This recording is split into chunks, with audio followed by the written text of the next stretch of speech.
ক্ষোভে জ্বলছে ভারতীয়রা।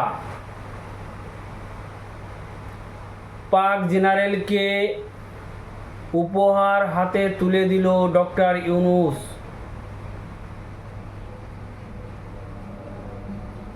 বাংলাদেশের মানচিত্রে ভারতের 7 রাজ্য।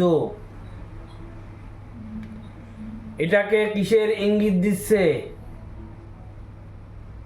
তাহলে কি বাংলাদেশকে একটি যুদ্ধের দিকে ঠেলে দিচ্ছে ডক্টর ইউনূস?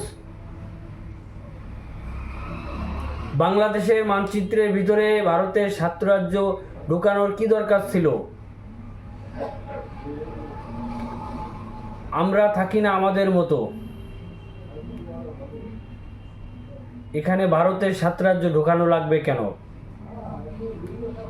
পাকিস্তানের জেনারেল বাংলাদেশে এসেছে, বেশ ভালো কথা। তার সাথে সৌজন্য সাক্ষাৎ করা হোক। যদি কোনো ব্যবসায়িক চুক্তি থাকে সেগুলোও করা হোক। এমনকি শোনা গেছে পাকিস্তানের বন্দর ব্যবহার করার অনুমতি বাংলাদেশ পেয়েছে। সেটা করুক, কোনো সমস্যা নাই। তাহলে এই ঝামেলাগুলো বাঁধানোর কি দরকার ছিল?